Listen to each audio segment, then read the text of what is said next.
అడవిలో ఒక నక్క నివసించేది. అది తన గొప్పతనం గురించి అందరి ముందు గొప్పలు చెప్పుకునేది. ఒకసారి ఆమె రోడ్డు మీద నడుస్తుండగా ఒక కాకి చెట్టు కొమ్మపై కూర్చుని నెమ్మదిగా మాంసం ముక్క కోసుకుంటోంది.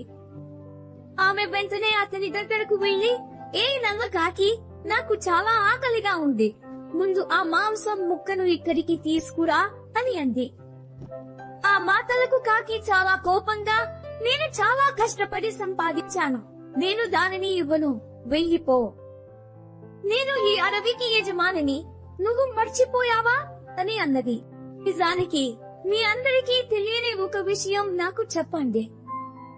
ఆ ముసలి సింహం పేరుకు మాత్రమే అడవికి రాజు, కానీ ఇక్కడ ప్రతిదీ నా మాట ప్రకారమే జరుగుతుంది.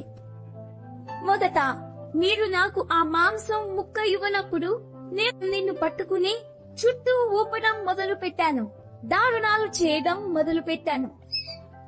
ఇప్పుడు ఏమీ చేయలేక ఆ కాకి ఆ మాంసం ముక్కను నక్క వైపు విసిరింది.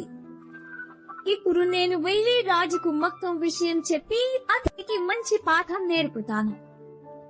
ఇలా ఆలోచిస్తూ కాకి సింహం వద్దకు ఎగిరి వచ్చింది. మంత్రి నక్క అవమానకరమైన మాటలకు రాజు పొగిడటం ప్రారంభించాడు. ఒకే విషయం నుండి ఒకే విషయం తయారు చేశాడు. దీనితో సింహం కోపంగా ఉంది.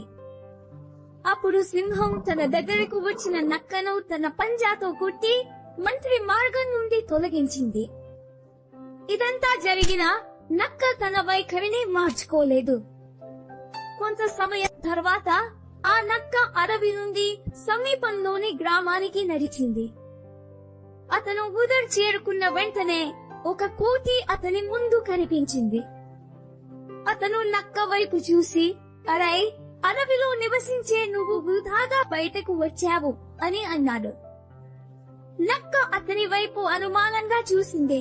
అవును, ఎందుకు ఇలా మాట్లాడుతున్నావు? ఈ కోతిని అడిగింది. ఈ ప్రదేశం మన అడవి లాంటిది కాదు. ఈ గ్రామంలో చాలా కుక్కలు ఉన్నాయి, అవి నీకు ముప్పు అని కోతి అంటే జాగ్రత్తగా అంది. ఇంకేదో ఆలోచించి భయపడ్డాను. నాకు కుక్కలంటే భయం లేదు, పైగా నేను మంత్రిని, వాటి నుండి తప్పించుకోవడానికి నాకు చాలా మార్గాలు ఉన్నాయి. ఇలా అంటూ నక్క ఎప్పటిలాగే తన గొప్పతనాన్ని ప్రదర్శించడం ప్రారంభించింది. కుక్కల నుండి తప్పించుకోవడానికి మీకు చాలా మార్గాలు తెలుసా? నాకు ఒకే ఒక గుర్తు తెలుసు. చెట్టు ఎక్కడం ఎలాగో చెబుతుండగా కోతి వెంటనే చెట్టు ఎక్కింది. చెట్టు మీద ఉన్న కోతిని చూసిన నక్క, నువ్వు మగ పోఖో అని ఆట పట్టించడం మొదలు పెట్టావు. కుక్కలను కొరుకుతూ తోడేళ్లు పరిగెత్తుకుంటూ వచ్చాయి. అహంకారి నక్క తప్పించుకునే అవకాశం వచ్చింది. అప్పుడు అన్ని కుక్కలు ఒకేసారి నక్కపై పడి ఆమె వెనుక పడిపోయాయి.